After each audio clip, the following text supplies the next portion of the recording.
Keeping Up with Jones, the Lonnie Jones podcast adventure. I am your host, Lonnie Jones.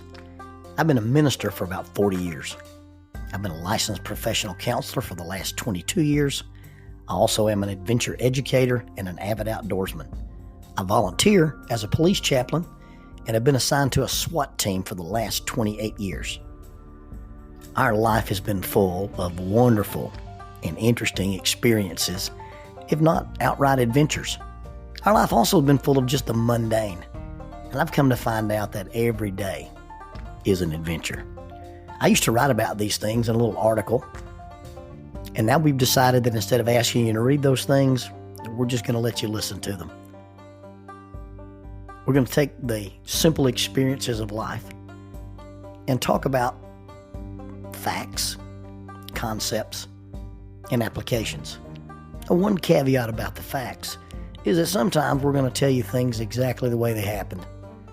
Every now and then we're going to tell you the way people have told us they remember them happening with a little bit of embellishment. It's all in good, clean fun, and it's for entertainment and education purposes. In any case, we hope you enjoy Keeping Up with Jones.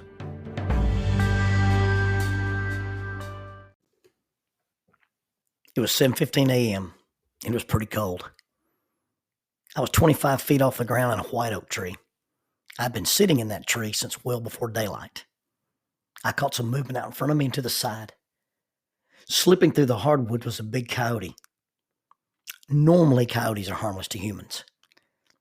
I really feel like they're pretty harmless to deer.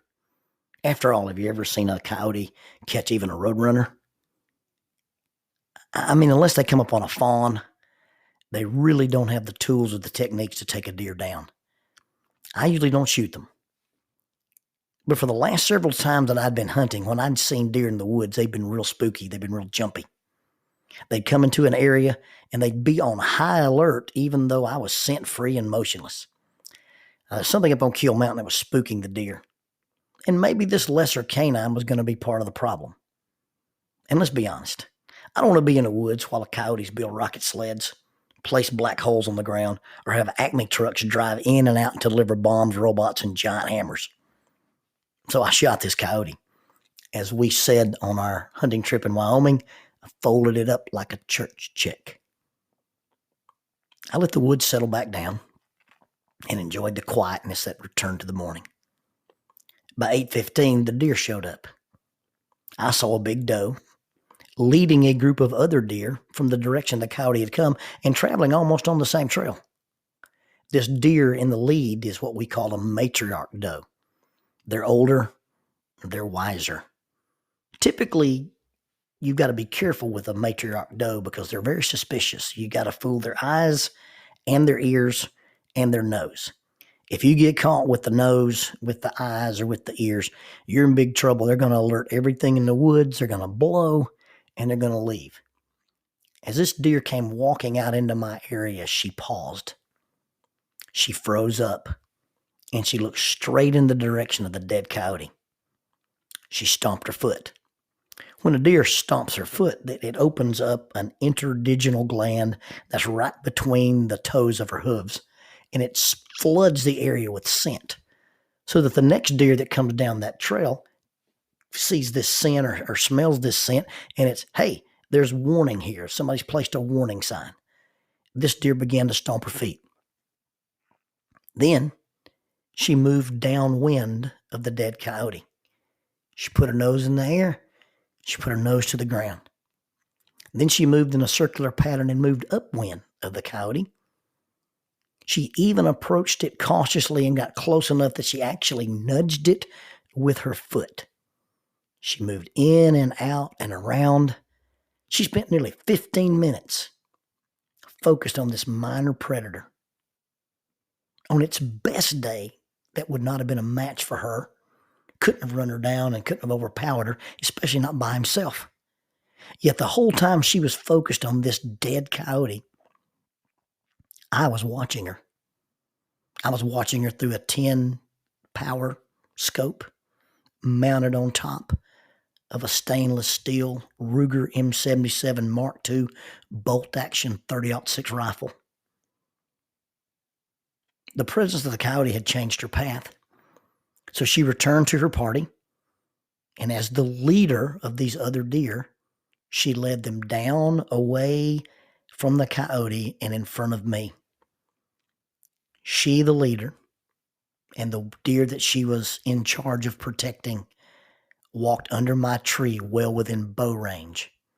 That's less than 35 yards. And I'm sitting here with a high-powered rifle that's zeroed at 200. Here was this mature deer, leading the deer that she was in charge of, and she'd become so focused on a dead coyote that she never even looked for me. When this story was original, about 35 deer had died on Kill Mountain, and 4 deer had died that year on that trail with me sitting in that tree. And of the deers that had died, all of them had been killed by a human. There were no deer deaths attributed to dead coyotes that I know of. Yet our deer, our leader, was so focused on the dead coyote that she overlooked the real reason deer were dying. Let's face it, dead coyotes aren't pleasant. They stink. They bleed all over the place. But dead coyotes don't chase deer. They don't harass deer. They don't catch deer. And they certainly don't kill deer. It's so easy to focus on stinky stuff that bothers us while we let the real danger go unnoticed. I've seen us be guilty of stamping and snorting about stuff while ignoring some very obvious stuff. Dead coyotes live in the woods before they're dead. They're part of the neighborhood. They chase deer. They harass fawns. They howl at night. They stink up the place. But they are part of the neighborhood. Humans who climb trees are sort of glaringly out of place if you take time to notice them. Yet with all the focus on the dead coyote, the very thing, the real danger, was being ignored. In fact, in the attempt to avoid the dead coyote, the deer got dangerously close to the only real predator that was in the woods that day. We've let our country become focused on some dead coyotes. Now, I'm not saying that they're pleasant. They're stinky, nasty, awful things. Things that happened, things that didn't happen, things that should have happened, things that shouldn't happen. But we get so focused on those things that we fail to actually realize where the danger is. You see, the danger to our country, the danger to our families, the danger to our homes, the danger to our lives, and the danger to our souls are not some of these stinky things that we get all torn up about with different narratives and different beliefs and different opinions and different agendas.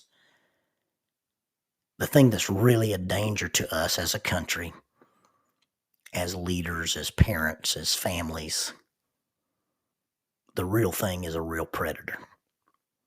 The Apostle Peter wrote and said, be sober, be vigilant, be serious, be watchful, because your adversary, the devil, walks about like a roaring lion, seeking whom he may devour. You see, the real enemy of peace, the real enemy of fairness, the real enemy of justice, the real enemy that makes lives not matter is evil. Evil manifested in the form of selfishness, or selfishness manifested in any form of evil you want to choose.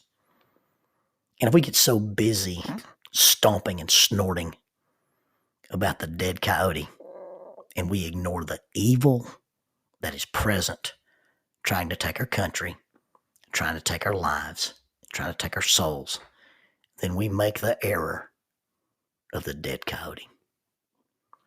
I'm Lonnie Jones. This is Keeping Up with Jones. Thank you for following our podcast.